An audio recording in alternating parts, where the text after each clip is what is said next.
Sports is what we do. It's the fast track at peak speed, moving across the ice, blockers, hitters, B-team, beatdowns, and knockouts, doubleheaders, playoffs, touchdowns, smackdowns, on the mat or on the track. The spirit of a champion. The triple-double. Make that double front flip. They have a venue set up. It's at the Eaton Hotel, and I got the guy's email address. But before we do that, you're gonna have to get some things together, like how the other show got you. We gotta have a package about what the show's about, and What's good, y'all? It's your boy Shane Hector. No BS, no holds barred sports talk show is back in the building. Myself, Mr. Unregulated, is here in the building. Yes, sir. We're back at it.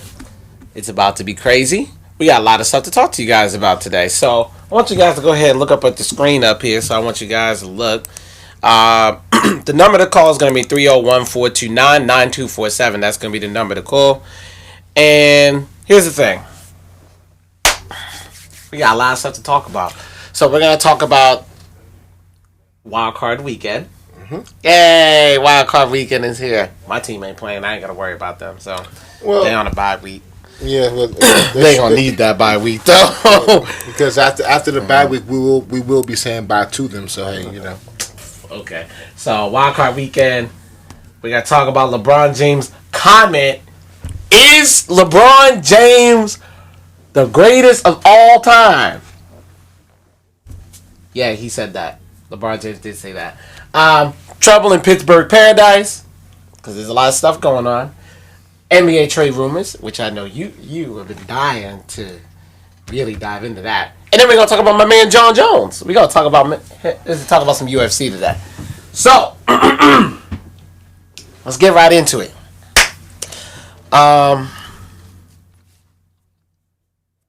NFL wild card. The wild card. Week 17 was funny. Let's talk about the Week 17 real quick. So I found it hilarious because I said this to these Ravens fans. Ravens, y'all escaped. Who y'all escaped last week? Who? Boy, I told you. I said the Ravens were going to win. I just didn't think the Browns were going to put that much of a fight. Why wouldn't you think that? I knew they was going to put up a fight, but it's just that. Actually, no, I picked the Browns to win now that I remember, but unfortunately they lost. So, I just felt like the Browns because I thought the gap was going to start to get a little bit too big for them. But Baker Mayfield brought them back. He just couldn't. Unfortunately, that play by C.J. Mosley, that was probably one of the greatest defensive plays I've seen all season. Because he literally, first off, Baker Mayfield threw it high enough. He threw it high enough. I just didn't think that homie was gonna jump that high to get this interception to end that game. You could have never told me that was gonna happen, but it happened, and it was the Browns. I just wanted them to get that winning season. I really did, but they'll be back next year. Definitely, they'll be. Well, that depends on the coach. If they keep Greg Williams, I would say they will be back. If they get rid of Greg Williams and brings in a coach that's not going to motivate them as Greg Williams did, then it'll be the same old Cleveland Browns. But I'm kind of upset, confused. Like Baltimore's in the playoffs. Why? Should they be in the playoffs? And then if they're not in the playoffs, then it's Pittsburgh. Then it's the Pittsburgh Steelers. Yeah, but should they be in the playoffs? Well, here's the thing about Pittsburgh. Pittsburgh was ranked number 4 in the offense, number 8 in defense. So I don't understand how a team who has a number 4 offense in the NFL and number 8 in defense didn't even make the playoffs. But I know why they're not in the playoffs, because of the fact that they played terrible and they did stupid things in games. So that's why it doesn't surprise me that they're not in it. However, Baltimore. The reason why I felt like Baltimore deserved it more, first off, they fought. They fought literally every game. There were some games where, Flacco was just himself. But when Lamar Jackson came on the scene, they've been playing pretty well. They kept themselves in the games. Their only loss under Lamar Jackson era so far was to Kansas City. And that's only because it's Kansas City. Patrick Mahomes went to work. Granted, Patrick Mahomes looked stupid in that game because he ended up throwing 2 picks in that game. And Baltimore made him look real, real dumb. But at the same time, Baltimore's defense is ranked number 1 in the NFL. And I always say this to people. Offense sells tickets, but defense wins championships. You know, I these rankings, I don't know about it. I mean, I don't see a Baltimore Ravens team that has a defense better than any Ray Lewis team. I just don't see it. Okay, you do realize the year they went to the Super Bowl, they was number 20 that year, right? They was god awful. But they was not that good that year. The rankings don't mean anything to me really because, like I said, I mean when you prepare for a Baltimore Ravens team when Ray Lewis was on that team, you prepared for their defense. You feared their defense. You didn't fear the defense because you knew that Ray Lewis was coming with the thunder. The problem with this defense now, the guys I'm afraid of on that team, C.J. Mosley and T. Sizzle. T. Sizzle, I'm sorry, if I see 55, I know I have to double team him at least a couple of times out of the game. I have to because you don't want T. Sizzle coming off the edge flying straight to the quarterback because if he gets straight to the quarterback, you know it's going to be a long day for you. Yeah. And then C.J. Mosley, he's been their leading tackler for years, except for the 1 year that he got hurt. But he's been their leading tackler for years. And on top of that, the guy makes plays. He makes plays all over the field. And I always say to people, he's always ranked in the NFL top 100 all the time. This dude is a monster. I knew he was going to be good ever since he left Alabama. Yeah, he's always been great. The only thing is, with this Baltimore team, is that I don't trust their secondary. I didn't. It's just that Jimmy Smith happened to look good on Sunday against the Browns just because of the fact that Baker Mayfield threw a couple of picks to him. But other than that, I don't trust that secondary at all. I don't believe in Jimmy Smith. And Humphrey, well, I'm not so sure about him either. And Weddle, he's old. Eric Weddle was one of the best safeties in the league, but he's old now. I don't trust him like that. Well, but that front seven, I mean, Mosley, Sizzle, Judon, don't get it twisted. Those guys can get after the quarterback. They get after it. And I mean, I told people how I knew this team was going to be great. When I saw how many sacks they got against the poor Titans, I was like, that was ridiculous. And they shut them out. Like, they didn't have to. I'm like, and that was just straight up defense. It wasn't like they beat them on offense. That was just straight up defense. Again, my concern is that they're ranked as a number 1 defense. I mean, I don't see it. I just don't see it. I mean, the problems in the secondary. I don't know if their rankings come because if they had 1, 2, or maybe 3 games where they just completely dominated and racked up 10 sacks in one game, or they shut somebody down where as though the team didn't get over 100 yards total offense. Well, they're only averaging they only allowing an NFL best right now 17 points a game. Okay. That's an NFL best. Obviously, there were better defenses than that in years past because obviously the Seattle Seahawks for 2 years straight, they were only allowing 14 points a game. But that was the Seattle Seahawks who, first off, had all those monsters they had on that team. I mean, you only had Earl Thomas, Cam Chancellor, Richard Sherman, Byron Maxwell. They had a nasty team for back-to-back years. But it's just that what ended up happening was, once the team started to dismantle, and I mean, you got to remember, they still had Bobby Wagner, they had Cliff Averill, they had Brandon Mebane, they had guys. Right. But it's just that not every defense is going to be like super, super dominant like some of those teams. Those are once-in-a-lifetime defenses. Those are once-in-a-lifetime defenses. When Ray Lewis in that 2000 Ravens team, you got to remember, that's a once-in-a-lifetime defense, because everybody didn't think that it was going to be all the linebackers making all the tackles, making all the plays that they made. The same thing with the secondary. Nobody expected Seattle to show everybody that you can win be the number 1 defense with the strong part of your defense being the secondary. You see what I'm saying? So what are we looking at this weekend with the Ravens? Well, What is this number 1 defense up against? Well, they'll be seeing LA Chargers, but we'll get to that analysis in a second. So let's go ahead and look up here, folks, because I want you guys to pay attention to this right here. So wild card weekend is in. First game that we're going to take a look at. Let's go to that next one. Here's the thing. Texans and Colts, right? Now, here's the thing about the Colts. I've been saying this for the longest. The Texans, I'm going to say, Houston, we have a problem. The Colts are coming to town. That ain't no chump team. Okay? I want people to understand that. The Colts, right now, under Andrew Luck, they have been playing phenomenal. They've been getting after it. They've been getting to, and their defense is actually showing up. I like the way Malik Hooker has been looking. I like the way the defense been looking. They've been looking pretty well in the front seven. Okay. The only question that I have about this defense is, can they stop Deshaun Watson? Now, Deshaun, little do people realize, he thrown for over 4,000 yards this year, and he has 31 total touchdowns. The dude is a dog. Now, the only thing is, Lamar Miller is expected to play, which I think is going to be good for them because they're going to need him for this game. Because you're not going to just beat Andrew Luck just because you think you can beat Andrew Luck. It doesn't work that way. And they're playing in Houston. My thing is, this is like, now, if I'm the Texans, this is what I do. This is the keys to victory if I'm the Texans.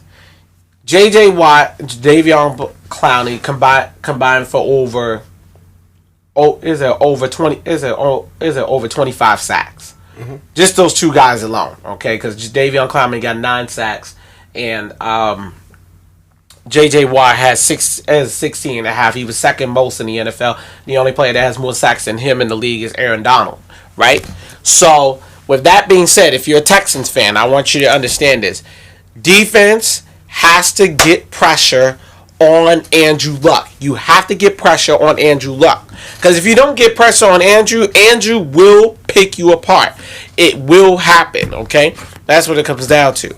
And also, in addition to that, you also need to make sure that you can take T.Y. Hilton, because if T.Y. Hilton starts getting open, you're going to have some problems, which means Jonathan Joseph is probably going to have to follow him all game long, so it'll have to be a one-on-one situation, and then everybody else, you could just either man up or just play zone against them. Now, offensively, how you're going to have to beat the Colts is Deshaun and DeAndre. They're going to be hooking up left and right because, let's be honest, the Colts ain't got no corners. I don't trust none of their corners. Their corners is trash.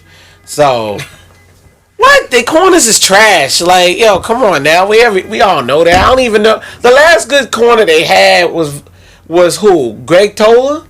Vontae Davis? Well, Vontae Davis quit on the Bills. So, nah. I firmly believe Texans are going to win this one. I think this one's going to be a shootout, though. I don't think it's going to end the way everybody thinks it's going to end. I think it's going to end 34-27. That's their keys to victory. Now, the Colts, their keys to victory, if they want to win, Andrew Luck has to be, you're going to have to use his mobility, get outside of the pocket, and make plays. That's just what's going to happen. And don't be afraid to use your tight ends. Eric Ebron, I believe, is going to be poised to have a big game because, I'm sorry, them linebackers for the Texans, they can't cover nobody. So, if I'm Eric Ebron, I'd be looking to have a big game that isn't on that day. So, if I'm the Colts, keys to victory, make sure you get the ball into the hands of your playmakers. And on the defensive side of the ball, no question, you have to, you need to keep Deshaun in the pocket. Keep him in there. Because if you don't keep him in the pocket, have fun with that. Your thoughts? You pretty much summed it up. I'm going to go with the Texans as well. I mean, I think the Texans defense will be too much for the Colts offense, and I just see a Texas Super Bowl. I just see that. So yeah, I'm gonna be riding. Hold on, did you really just say a Texas Super Bowl? Are you out of your mind? Are you really trying to make these Redskins fans mad? I mean, I'm a Redskin fan too, but I mean, when I look at this situation here, I see the Dallas Cowboys, being a team that could possibly win a cup. You are so disrespectful. Hey, I don't want to go through the whole year with the Cowboy fans saying, yeah, we won a Super Bowl, yeah, we won another one. How many y'all got? I don't want to go through it. I don't want the Eagles may possibly get up there and get to the Super Bowl. I don't want to hear that either. But just being realistic and looking at the matchups, Dallas is a dangerous team. Okay, so I actually just reading a comment from Mr. Emmanuel. Thank you for tuning in. He has a question for you. Mr.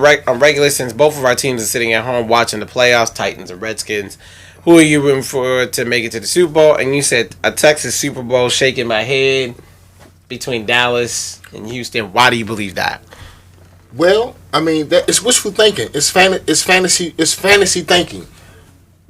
On the other hand, the Texans have the tools to actually win the AFC. And when you look at the NFC, Dallas is a very, very dangerous team that a lot of people are just starting to respect the last part of the season. Dallas has a really good foundation and a really good team, if not one of the best offensive lines in the league. So and one of the best running backs, if not the best running back in the league. So when I look at these teams, I see I don't see the Seahawks. I don't think the Seahawks can win. And then the matchup next, who Dallas will play next will be even the Rams or the Saints, right? And if they play the Rams, I think they could beat the Rams. Now, can they beat the Saints? That's going to be a tough matchup because the Saints have that veteran leadership there, and they have firepower coming out the backfield and on the end. So, Dallas very well can win a couple of games and slide into the Super Bowl. Who do I want to win? Who would I be following? Of course, I have to follow the Ravens. As much as little chances I think that they have, I will be rooting for the Ravens because I can always take that 30-minute drive up 50 and get to Baltimore and celebrate in the parade. Okay. All right. So let's go back to the last slide. I'm sorry. Go ahead and go ahead. So since you talk about the Cowboys, let's go to the Seahawks and Cowboys real quick. So, Cowboys, since you decided to pick them to go to the Super Bowl, so here's a poll. Here is a poll that I put on my Twitter page. I wanted everybody to know this. So I put a poll on my page. I say who's going to win between Cowboys and Seahawks. Now this was out of 10 votes. Out of 9 votes out of the people that did vote. 78% picked Seattle. Why? Why? Because they have Russell Wilson, okay, but this Cowboys defense is not going to allow Russell Wilson to get outside the pocket. So Russell Wilson is going to have to throw the ball downfield. And hold on, whoa. Hold on, pause. Did you just say? Let me make sure I heard this correctly.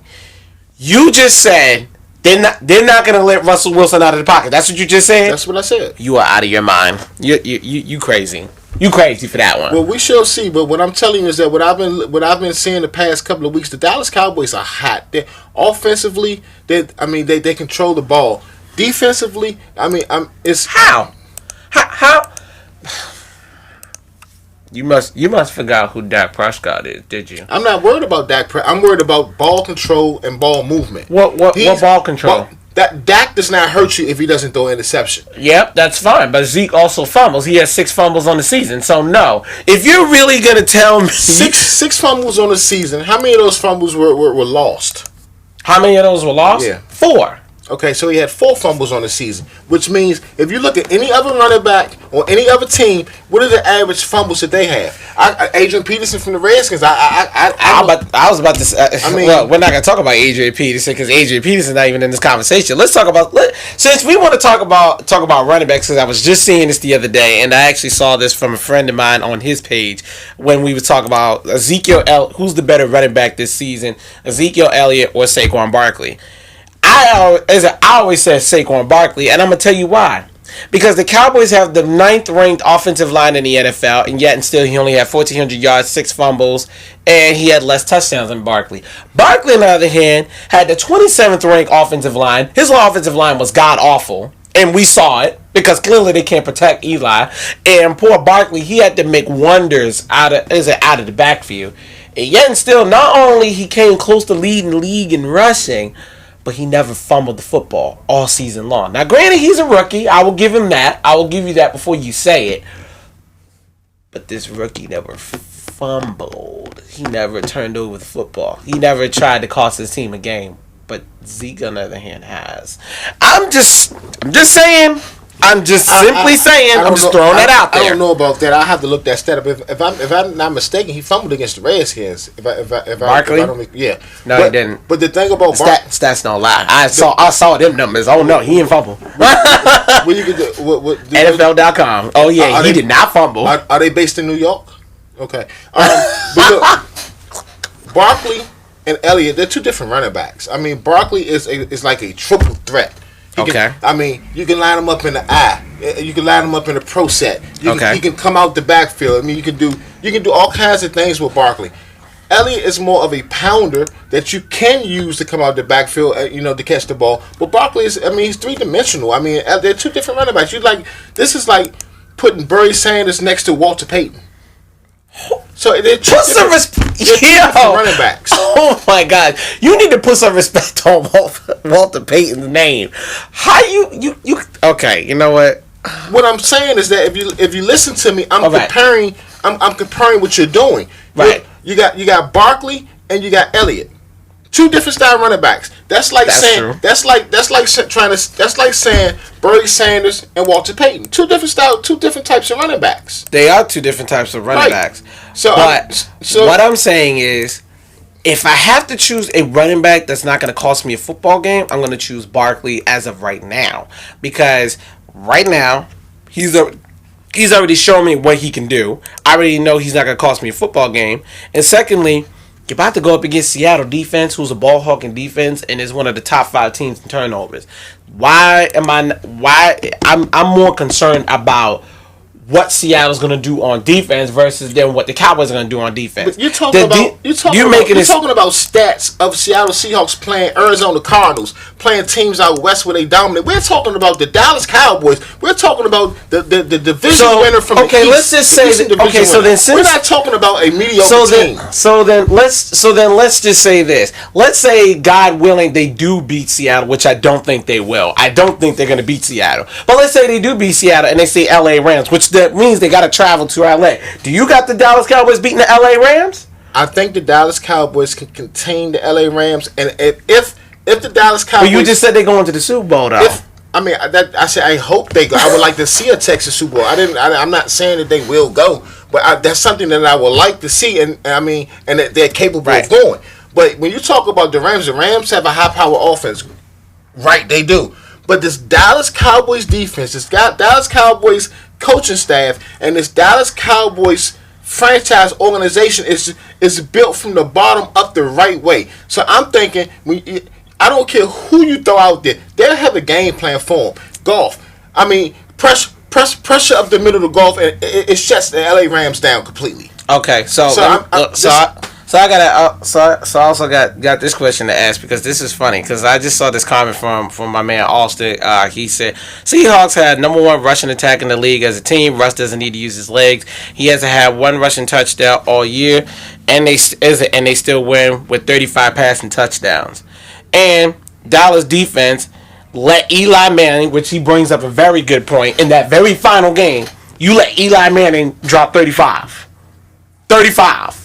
I'm just now you're saying the Cowboys are still going to beat Seattle with that defense that just gave up 35 to Eli Manning. I want to make sure that you're correct on this. Eli was playing good. He got hot, but we're talking about the last game of the season. Are we really talking? Are we really? Yes, we are, because Dallas played all of their starters. They not only played all their starters, but they also played hard too. How can you say that? Were you on the field with them? I wasn't on the field with them. Did each one of the players actually play hard, knowing that there was nothing to play for? It doesn't matter. You still gave up 35 points while you were on the field. It doesn't matter. That's like, and then on top of that, that's like covering your man. That's like covering your man, and the pass is coming up, and instead of chasing them down and diving for the ball or sticking your head in there, you kind of stick your arm in it because you know the playoff. You got to save yourself for the playoffs. So I mean, you can look at it. You can look at it. The stats don't lie, but I wouldn't put too much into that last game. No, I got to put everything into that last game okay, because you can't. There will be a lot of people losing a lot of money if they go against the Cowboys. I'm telling you that right now. I've never been a Cowboys fan. I am a Cowboys hater, but I respect what I see. Yeah. All right, I got Seattle. Clearly, he got the Cowboys. That's just interesting to me. Next game. So, this next one is going to be very interesting, folks. So I want you guys to pay attention to this one. So it's going to be the LA Chargers and the Baltimore Ravens. Now, LA already lost to the Baltimore Ravens to begin with in the regular season 22-10, and that game was actually in LA. This time, LA is traveling to Baltimore. Your thoughts? What do you believe is going to happen in this one? You know, I'm rooting for the Ravens, but I can't see the Ravens winning. I just can't see them winning. And then, you know, Phillip Rivers, this may be his last opportunity to grab a Super Bowl. So I expect the Chargers to go as far as they can until they meet up against maybe the Houston Texans. If the Texans are knocked out, then the Chargers are my favorite to go to the Super Bowl. Okay, so here's the thing. You and I can actually agree on something. I do believe the Chargers are going to win this one as well. The way I didn't like what I saw in that last game with the Ravens and the Browns. I didn't like what I saw. What I saw was Jimmy Smith getting lucky, mainly because of some miscommunication between Baker Mayfield and his receivers. But yet and still, Baker still threw for 380-something yards in that final game. That was ridiculous. Not only he torched that defense, but he also showed the formula on how you can beat the number one defense in the NFL. He gave the formula. And the first time that they saw them, the Chargers did not have Melvin Gordon. Melvin Gordon did not play that game, and I believe Keenan Allen was out as it got hurt that game as well. So that's another thing. This game, everybody's back. They got Gordon back. They got Allen in there. Mike Williams has finally came along, the Clemson product that was the first rounder from last year. I believe the Chargers are going to win this game. I don't think they're going to cover the spread, though. I don't believe that's going to happen. I do think it's going to be tight. Yeah, I mean, if you're a betting man, you would want to go with the Chargers. But I'm going to tell you something about the Ravens. The way the Ravens win this game is ball control. You got a quarterback that's mobile. You got a quarterback that can throw the ball 10 yards at a time. Yeah. First down here, first down there.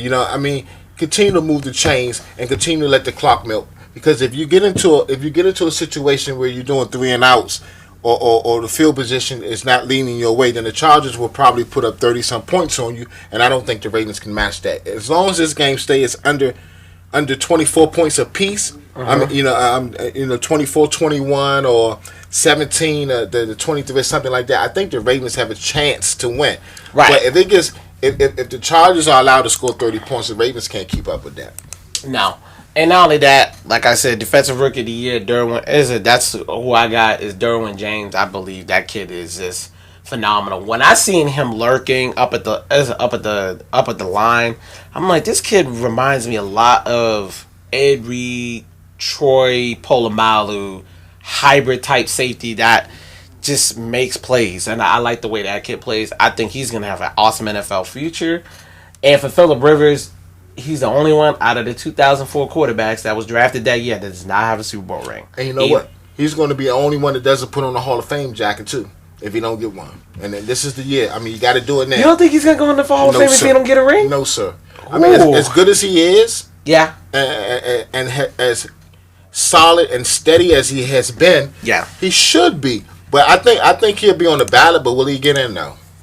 All right, it's too many other quarterbacks coming behind him with huge numbers. Yeah, So I mean, when you look at that, it's time. Your time running short, Phil. You need to get you a Super Bowl ring. At least get to the Super Bowl. All right, and we're gonna talk about the very last wild card teams, which I think is gonna be the funniest one to me. Ladies and gentlemen, this is gonna probably be the best game of all right here. Yep, Chicago and Philadelphia. I wonder what the weather's going to be like up there. Will it snow? You know, in the past, I didn't want to hear what you were saying about Nick Foles, and you sold me. Special guy. You sold me. I'm not gonna lie to you. I saw the numbers of Nick Foles versus when Carson Wentz is on the field. When Carson Wentz is on the field, it seems like they were struggling this year. They were scoring less points. I think they was only scoring like 21, 22 points a game. Under Nick Foles, they've been scoring close to 24, 25 points a game. Not to mention, they also have more yards under Nick Foles, whereas for some strange reason with Carson Wentz, the yards was a lot less. Well, I can tell you what the reason is. What the reason is. If it's the same reason, I'm thinking I definitely believe that Carson Wentz is. I don't think he's 100%. Not even close to 100%. That's not the reason, because he was 100% when he was winning. Before he initially got injured last year, he was 100%. He was, but the numbers don't lie. What is happening is Nick Foles is coming in, and Nick Foles wants to win, and he wants to win however he can. Wentz is in there. He wants to win, but he wants to win following the system. This is your play, Hurts. This is where the ball goes. This is where the ball. Yeah. You know, Nick Foles is coming in. If you open and I see you, I'm just gonna throw it. Yeah, yes. I want to win. Right. Yep, and I seen that in the final game, because like granted it was the Redskins. I get that, because the Redskins at that time, you know, all your quarterbacks were pretty much dead. Quarterbacks pretty much dead, except for the one that wore green. True. Studfield. Yeah, but what I will say is this. Nick Foles, when I was watching him the last couple of games of the year, Nick had shown me, especially against the Texans, that was a game that really was like, wow, this dude went to work, like 400 and some more yards. It's ridiculous. Like, I didn't think that was going to happen, but he lit them up for the 4th of July. I was just like, and then on top of that, he got the Eagles into the playoffs. He got them in there. Granted, the Eagles needed just a tiny bit of help, but he got him in there. He got him in, and I was like, wow. You know, what Nick Foles has done the past 2 years is nothing short of amazing, and I'm interested to see how his future... I'm going to say it like this. Free agency is not going to be fun. If I'm an Eagles fan, I would really be like, yo, what are we going to do? Because if I'm a GM for the Eagles, I like and dislike the situation, because... you have to think about what's going to be best for the team. Nick Foles, when he's on the field, they win. Carson Wentz, you win, but then there's that if factor. It's an if, like, are we going to win or we might lose? Whereas Foles, he's already proven that he's a proven winner. It's not only, and he's really making the case right now for him to go be an NFL starter again at some other team. He really is making the case. You won a Super Bowl, and then you won the necessary games to get yourself in the playoffs, and now you're about to play another playoff game. And I'm not going to front with you. If Nick Foles beats the Chicago Bears, which I don't think is going to happen, I don't think that's going to happen. Why not? The Chicago Bears are not going to be able to move the ball against the Eagles. That front line is just going to Trubisky. But who's going to stop the Chicago Bears defense? Because who gonna block Khalil Mack? Because it ain't gonna be Jason Peters. A good offense can score on an excellent defense with misdirections or a call. It just takes one or two big plays. That's true. And you can have the number one defense, and you can still give up one or two big plays, because your number one man, Mack, may be on the left side, the play may be going to the right side. However you want to look at it. But what I'm saying is this: when you look at who can score against who, Chicago, I don't see this front line for the Philadelphia Eagles is going to smash the run, and then when you look at the pressure that the Eagles are going to bring to this young quarterback, he's not going to have a chance. He's not going to have a chance, and they don't have Hester anymore, do they? No, so they don't. So they won't be scoring on special teams neither. Right. So Chicago will probably be bounced out of the playoffs. It's going to be a disappointing season, because everybody thought that they were so good. They may only, if they score 12 points, I'll be surprised. All right, now this was funny. So Austin Olds said Foles is a wounded animal for Khalil Mack, and they want to go hunting. That defense is out of this world. 3rd in yards, 7th against the pass, 1st against the rush, and 1st in points allowed. That defense is amazing. So here's the thing. I've said this before about the Chicago defense. I don't put nothing past them. Do I believe that the Eagles can beat them? It is possible. I'm not going to say it's not possible. But do I believe they're going to beat them? No, I don't. Because there's one thing I know about the Philadelphia Eagles. The front four for the Eagles is phenomenal. I've never seen a defensive line literally control the defense the way those front four do. But see, that's just it. If you block those front four, as it was proven in the Super Bowl when the Patriots played them, you saw what happened. How are you blocking the front four? What do you mean, how are you blocking them? Are you blocking them with 6 players, or are you blocking them with 4 players? Honestly, because if you block them with 6 players, I just told you they're going to bring pressure to this young quarterback. So if you think you're going to block Cox and Jenkins with 2 players, then those gaps, those linebackers are coming. The safety may be called. There's not going to be enough time for Trubisky. In which the Eagles have the worst linebacker core in the league. Are you really trying to sit here and tell me that the Philadelphia Eagles is going to dog smack the Bears? No, that's not going to happen. I'm saying this. If you double team Cox and you double team Jenkins, then you leave holes. You leave holes. If you're going to block 4 with 6, you're leaving holes, which means those linebackers are coming through, or even the safety may be called to come through. Trubisky will go down. He will go down, and he will go down over and over again, and he may even throw interceptions because of this pressure. I'm telling you right now, Mr. Trubisky is a mobile quarterback. It's not like he's some pocket passer. He's not going to sit in the pocket. If anything, he's going to be rolling out of the pocket more often, and that's what you don't want if you're a Philly fan. Because the thing about Trubisky, when I've seen him against teams this year, even when they played the LA Rams, they don't want him in the pocket. They don't want him outside of the pocket. They want him in the pocket. The Eagles are not going to be able to keep him in the pocket. How are they going to do that? If they keep rushing and blitzing him, all he's going to do is take off. And it's not like he only got the wheels to do it, because he definitely has the wheels to do it. He's not. First of all, if he decides to run out of the pocket, that plays right into Fletcher Cox and that defensive line. Fletcher Cox is not going to catch Mr. Trubisky. I'm not going to disrespect Mr. Trubisky. If you look at film tape, you look at the tape and you put yourself on the field. Right. You put yourself on the field. If he starts to run outside of the pocket, that means if you're getting double teamed here, that means you can push this way. You don't have to make the play, but you can make him go wider. Which means your safeties can come up, or another linebacker can come up and make the tackle. So I don't think that's going to be the problem. The problem will be if he stays in the pocket and those linebackers coming up the gap don't get to him in time. So I mean, I'm not worried about him going outside the pocket. If he go outside the pocket, he might get hurt.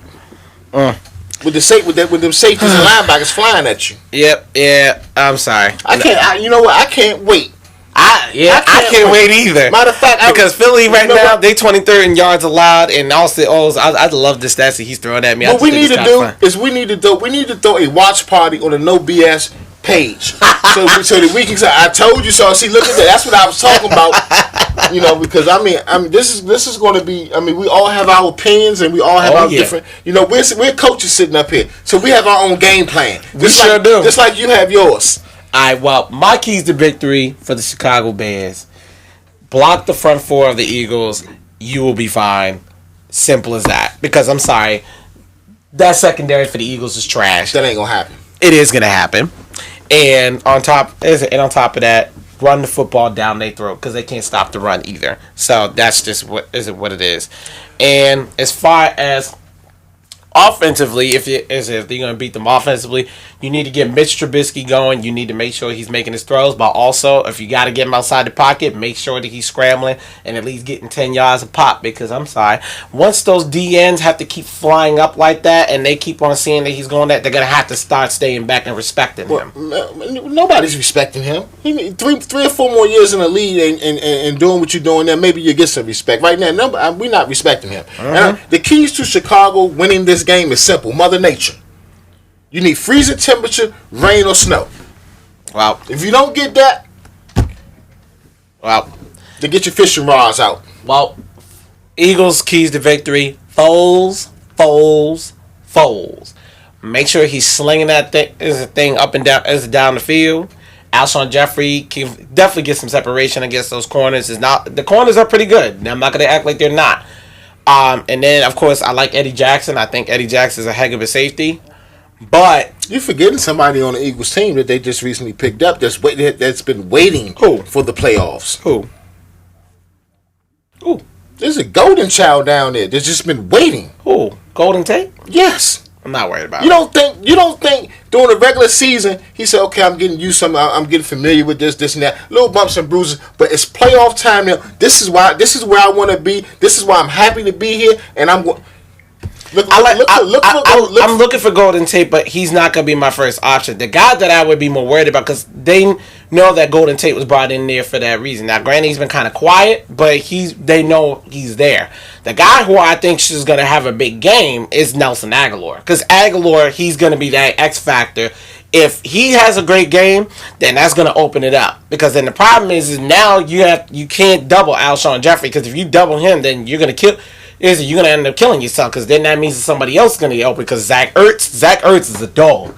We can't act like he can't be split out wide either. But you have too many guys to throw to. That's the thing. It's so many guys to throw to, and I think if Philadelphia coaching staff is smart, and I think they are. That piece is a hell of a coach. I think they are. So I mean, you know that the opposing team is going to be looking at your wideouts. Oh yeah. Which one? How do we stop? How do we stop? And which ones do we stop? Golden Tate. How do you stop Golden Tate? You don't. He stops himself, or the coaching staff, the play calling stops himself. Golden Tate, look for Golden Tate to catch passes, the little short passes, and turn it upfield for 60 yards. Exactly. This is the game where Golden Tate catches 10 balls, and 5 or 6 of these balls are going to be little 2 or 3 yard passes, giving him the opportunity to run with it. This is what Golden Tate is going to be very valuable for the Philadelphia Eagles. All right. Well. So, clearly, you got the Eagles winning this one. Well, I didn't say that. Oh, you funny. So, you just made this huge case that the Eagles could win, and now you say you... I think they can win. I think by them being back in the playoffs and them knowing that they're the defending Super Bowl champions, it's like they got this S on their chest right now. Beat us, because we coming. And like I say, Chicago very well can win, but they need some help. They need help from Mother Nature.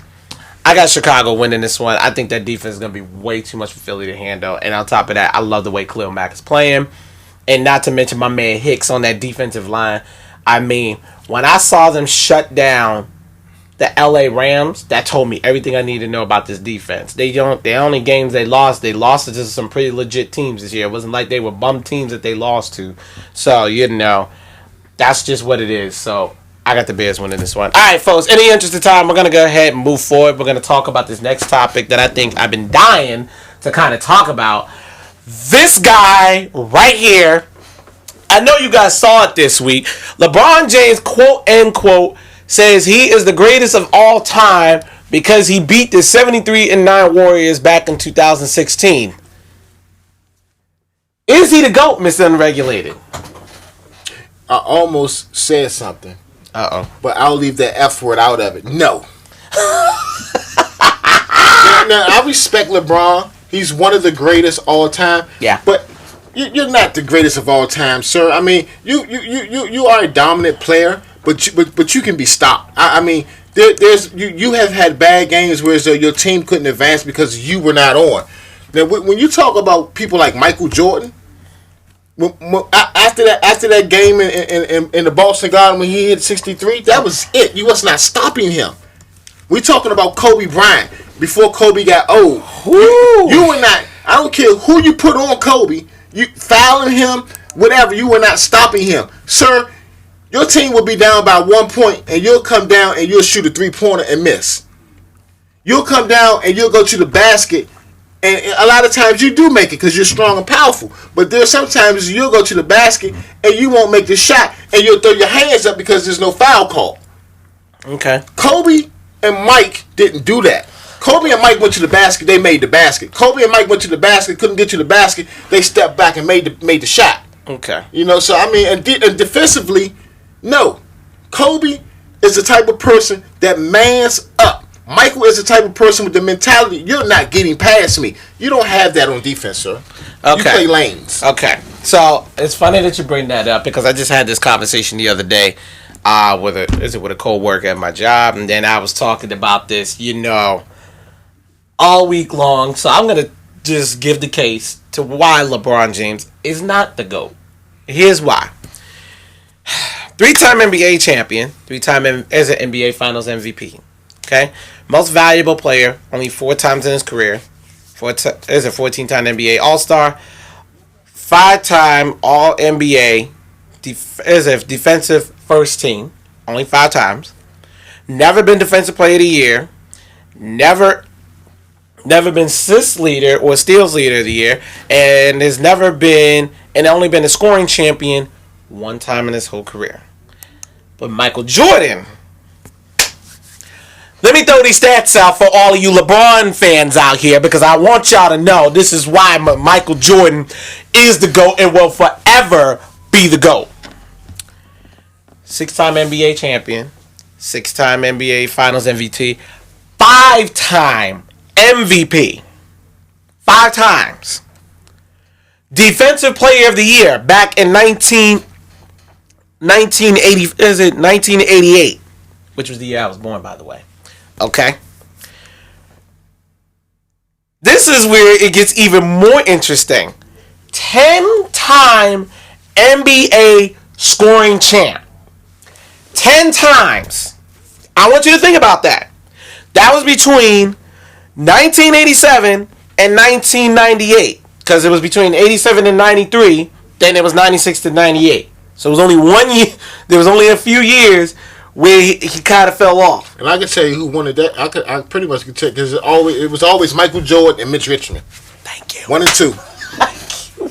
So if he didn't win it, Mitch must have won it. Or was it the year that Clyde came up there? I think it was Clyde. Yeah, Clyde may have jumped up there 1 year. Yep. So then on top of that, let's add this in here. 3-time NBA steals leader and 2-time NBA slam dunk champion. So I want you to think about that. 3-time NBA steals leader, 3 times. 3. So you know what that means? That means you're playing defense, which is basketball, offense and defense. And he did both. So I'm trying to figure out where people think LeBron James is to go. Oh, and let's also throw in this other stat that I love to throw out. Even though everybody says, well, it's a team sport, blah, blah, blah. He's 6-0 in the NBA Finals, and LeBron James is 3-6?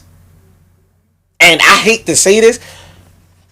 When I look at Michael Jordan's squad back then, and I look at LeBron James' squad, there's no way you could say to me that LeBron James didn't have the talent. Because he definitely had the talent.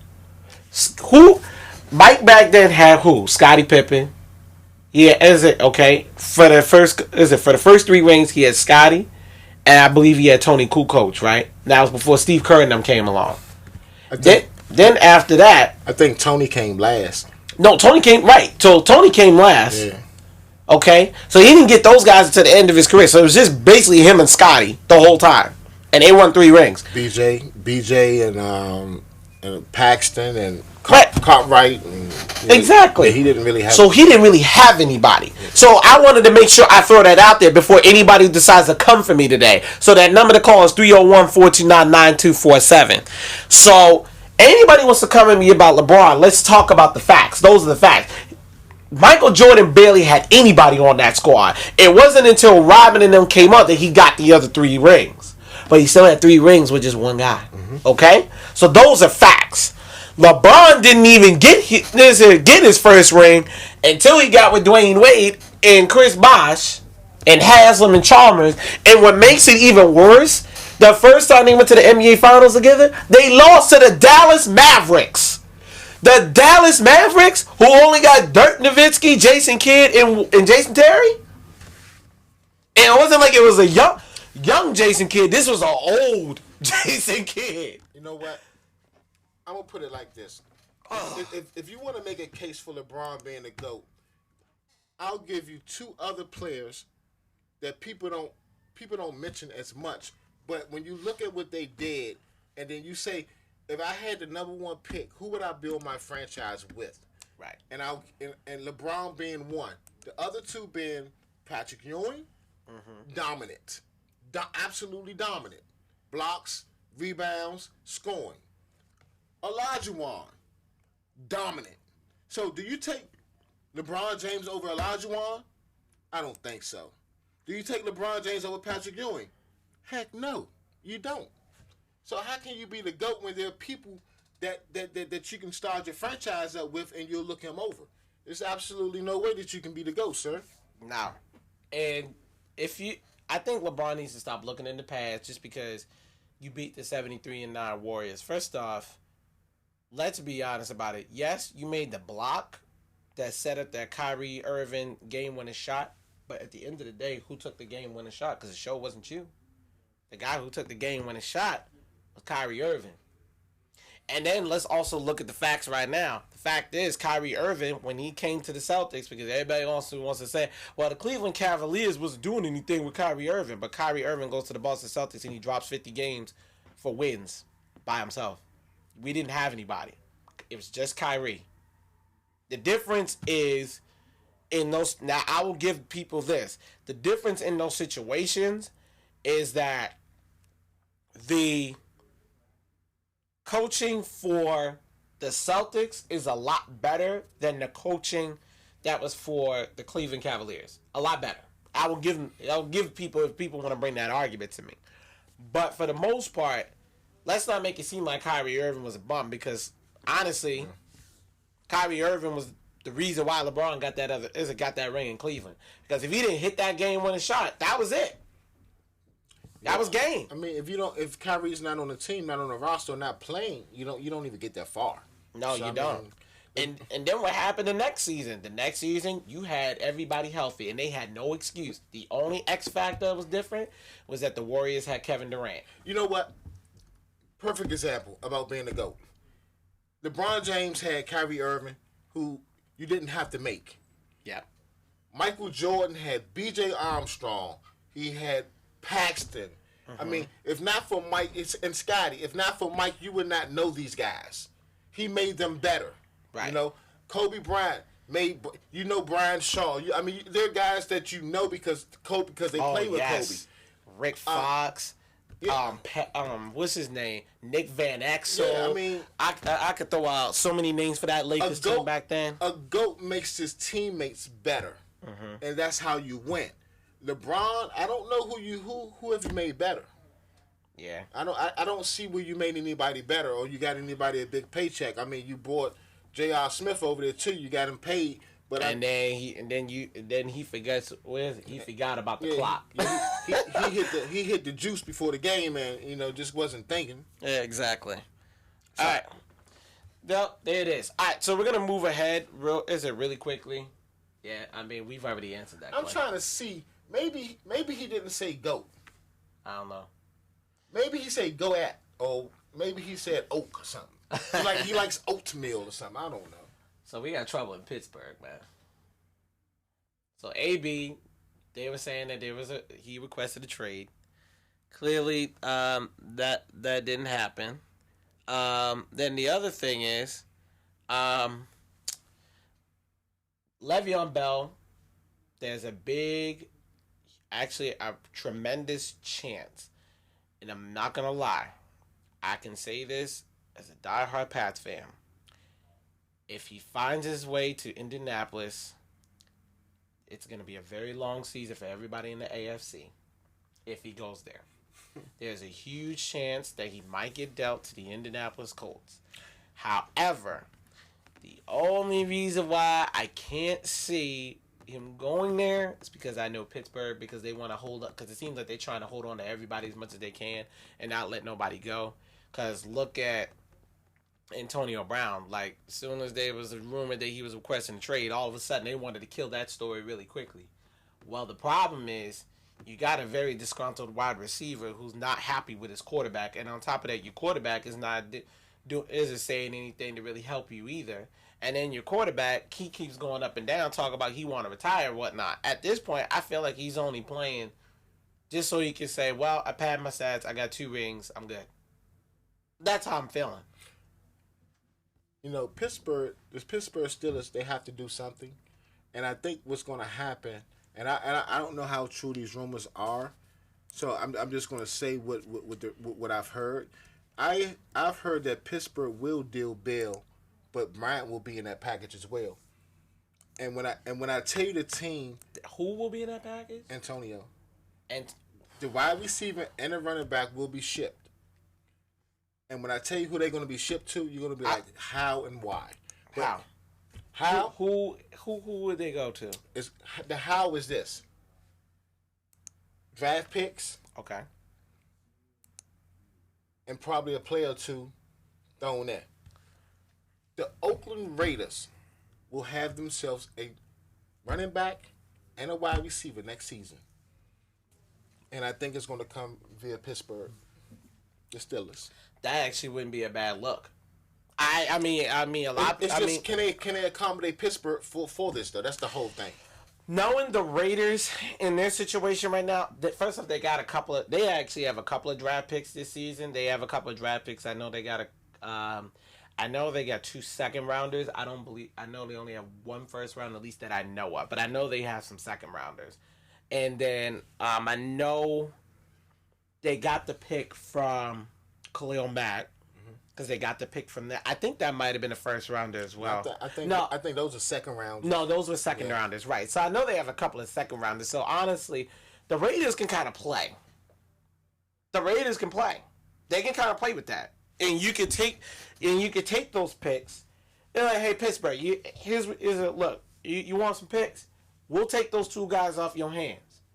Because, Bell don't want to be there because he's like, y'all ain't paying me. And let's be honest, the Raiders will pay him. Mm-hmm. And Antonio Brown, he's just not happy because they're not winning. That's why he's not happy. And the problem with Pittsburgh is they think they're on some Bill Belichick where, they feel like, well, we got Juju Smith-Schuster. And it's like, yeah, that's cute. But guess what? You still need that outside guy. Because, see, Antonio Brown, I'm sorry, he takes the hat off of defense.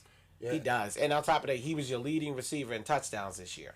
And I'm just afraid of this happening because I think Pittsburgh is going to do this, and the Raiders are in play solely because they're a losing team, and they're doing it because, okay, you don't want to come to camp, you don't want to play, or you want to be a distraction, we send your butt to Oakland. Right. And I think that's what this is. That's how all this has come about. But I'm gonna tell you something. If Oakland gets those 2 players, you can look at Oakland to be highly competitive next year. The only thing they will have to work on there is getting that defense, right? Because they got a quarterback, and now they got a burner, and they got one, probably if not the best running back, one of the top 3 running backs in the league. Exactly. All right, so I don't know. All I know is your 3 Bs are not happy, and you got to figure that out, and you got to figure that out quick. All right. We're gonna go on to the next slide. Real quick. NBA trade rumors. What do you got for me, Mr. Unregulated? Well, the trade with John Wall is not going to happen now because he's on the shelf for the rest of the season. Yep. Markieff Morris is on the shelf for the next 2 months. So all of the players that seem to be available that the Wizards were going to trade, right, for some reason are on the shelf now. Why is that? I think once John Wall got hurt, that killed every deal. But, so that's what it is. But, I think he was playing with that already. Yeah, and could have played with it a little more, but because of I think the Wizards are saying this. It's a lot of pressure on us to get rid of our 1-2 punch or our 1-2-3. Yeah, we don't want to do that. Right, things are not going right. So we're going to chalk this season up and say John Wall was hurt. He'll come back fresh next year. Yep. Markieff Morris, we don't want to give him up because his contract is an excellent contract for a big man and with his skill level. $8 million. It was like $8 million a year. Excellent contract. Otto Porter. If you want him, let's talk. Right. I think Otto is the odd man out right now. Bradley's not going nowhere. You know that. They want to showcase Bradley right now without John Wall. They want Otto to play with him just to see how this works out, because next year there will be some changes. Yeah, there will be. There will be some changes next year. Especially since Otto Porter is not producing the way they expect to. So, but my thing is this. I can't understand what Ernie Grunfeld is doing.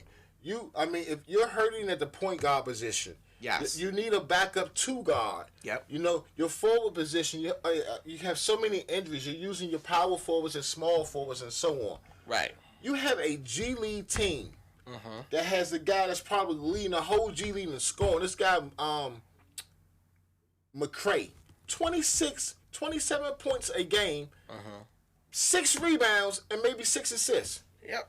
And then you have, and he can play your two guard, or he can play your small forward. I've seen this guy play. Yep. He reminds me of Gilbert Arenas. I'm talking about when I say he can score. Yeah. When he shoots, he can score. And then they have another young player down there. For whatever reason, Troy Brown keep getting called up, but this guy is ready. Devin Robinson. He is ready. Yep. This kid is ready. But he's in a numbers game. So that's what I'm thinking. You know, when you look at this forward position with the Wizards, something has to happen. If it doesn't happen this year, it will definitely happen next year, because the Wizards G League team, they got 2 players down there that's ready to come up right now. But for whatever reason, they go out and get a Vaughn. What's the guy's name? Vaughn. I don't forgot his name. Exactly. They go out and get Vaughn, and they go and they get Decker. Now Decker may be a good bench player, but he's not the type that he's not your 6th or 7th man. Yeah, he's not. But I like him, but you have to use him to where he's best to be. You know, to where he's strong. And right now, you just got him out there playing. Right. You know, so bring Devin Robinson up, bring McCray up. When you talk about backing Bradley Beal up, this guy can score. I'm talking, he's a star. And Devin Robinson, if you watch Devin Robinson play, he's young. This is like his 2nd year with the organization. This guy can fly. He can flat out play. Defense, great attitude. This guy can play. But, yep. And then another trade rumor that was kind of killed this week was Anthony Davis, because a lot of people thought that Anthony Davis was going to be dealt with from New Orleans, and Anthony Davis said that he's happy where he's at. He does not plan on leaving New Orleans. Excuse me. I don't think it's up to him, though, is it? I don't, but at the same time, the problem is with the NBA, I don't see them letting him go anywhere. I don't, because of the fact that unless the Celtics or like one of those teams on the East come up with a package deal. And then there was a big rumor running around that the Greek Freak might find his way out of Milwaukee. Not this season, though, but sometime in the off season. Now, I just don't know how that would happen, but I've heard that, but I'm gonna tell you what people are not talking about. People are not talking about Klay Thompson. Right. This guy is in a contract year. He wants to go somewhere where he can play and be a star. Golden State knows that he's in a contract and it's going to be hard to resign him. Golden State also knows that the situation with Draymond and Kevin may not be resolved, because we can win without Kevin, but we don't want to give Kevin up. But Kevin is able to go out as a restricted free agent this year as well. So I'm looking at, and people, and well, people, if that's the case, and when you look at what's going on in the NBA, and you say, what team hasn't really been saying that, but can use both of these players, and both of these players would love to go there? If I'm the Warriors, I most certainly, Draymond will be dealt with. I'm keeping Durant and I'm keeping Clay. Durant may not want to stay there. His feelings is hurt now. You all were here before me. You are a family. I'm new to the family, but you made me feel some type of way. So, my first chance to get out of there and get into another situation that's going to make me happy. Where? Because he's not going to go to L.A. DC is home. This is where he's probably, man, I'm going home. But before he get home, somebody else is going to slide in there and say, look, okay, we're going to take the trade knowing he's afraid, but we're going to lock him up. Well, then the only team that I would see, there's only 2 teams I would see would be in the position to do that, and that would be Boston, because they was in the running before, or the New York Knicks? The Knicks is another team that you have to look out for. But if if Washington is gonna have anything to do with it, Kemba Walker will be a Wizard. Yeah. Durant and Clay will be down there with Michael Jordan. Think about it. Yeah. Mike hasn't really done anything really big yet. Yeah. He's developing young talent, and Mike wants to win. You know how passionate Mike is about winning. Exactly. When you got a chance to get Clay and Durant, and you can give up Walker, and compensate Golden State with the Wizards draft picks, because John Wall will probably be out of here next year. Oh, he will. And in the interest of time, folks, we're just going to go ahead and briefly talk about Jon Jones. Jon Jones just won his last UFC match. He is now the light heavyweight champion. It was a vacant championship round. He's now 23-1-0. Jon Bones Jones is back. Here's the thing, though, about Jon Jones. If everybody knows about Jon Jones, he tested positive for PEDs. He actually had a win over as a turn in the last UFC match before this past one, and unfortunately, he was battling, that problem for a little while. So that's what that comes down to. And to be honest with you, it's been quite an interesting road, and then on December 29th, he beats Alexander Gustafsson and UFC 232. Mr. Unregulated, your thoughts? My thoughts, I mean, quite honestly, this may be the best fighter in UFC history, possibly. Yeah. There are a lot of other fighters out there calling them out, saying, I'll take them on right now, any day, any time. I'm not sure if that's what you all want. I don't know what it is to say about him. I'm glad he's back. Hopefully he resolved that problem that he has with the illegal substance, and get back into the ring and show the people that he's really the dominant fighter that people think he is, without being under whatever influence he was under. Right. It's amazing. His record is amazing when you look at the 23, I think nine knockouts, maybe 6 or 7 submissions, and 6 decisions. I mean, when you're talking about these submissions and the knockouts, the guy ain't nothing to play with. No, he ain't, and you ain't, and you ain't never lied. And the thing is his striking accuracy in his career so far. He has 1,175 strikes landed and 2,103 strikes attempted, and that's over 56% of the strikes that he's throwing. So that's a pretty significant number. That means this guy, if he gets you in the ring, he's probably gonna tap you at least a few times. Like, do we still have that picture of him? Because when you look at this guy, imagine if you're a boxer, or if you ever been in the gym and you've hit the heavy bag. Yeah. Think about hitting that heavy bag. Yeah. When you go up against this guy and you look at this guy's 12-pack right here, that's what you're hitting, the heavy bag. I mean, it's amazing. It's almost like Rocky fighting. You get in the ring, it's like you're Rocky and you're fighting this big Russian guy that can't be beat. You know what I'm saying? Exactly. It's not fair. But, ladies and gentlemen, we are actually way out of time, so we're just going to go straight into it. So, I want you guys to go to the YouTube page, go to No BS, No Holds Barred Sports Talk Show on YouTube page. And then also, I want you to follow our blog on Blogger. It's No BS, No Holds Barred Sports Talk.blogspot.com. Follow me on social media at insane_Shane29, Underground SB29. Also on Instagram, Shiz_29, and No BS, No Holds Barred. Go ahead and follow all that for Mr. Unregulated. Your social media, sir. You can follow me to find R. Kelly. Oh, Lord Jesus. Mr. Unregulated for you on Instagram. It's my social media. Get at me. Get with us in the chat room and hit the No BS page and let's do football Saturday and Sunday. Yes. But if you really want to follow me, I'm looking for R. Kelly. Oh, God. I'm looking for you, boy. And Also, if you want to advertise with the show, go to undergroundsportsllc@gmail.com. Ladies and gentlemen, Mr. Regulated, we're going to see how these games go. Yeah. It's like that. This dude, this flies. Ravens, Eagles. Bear down. We out. No BS, no holds barred. See you next week. Peace. Sports is what we do.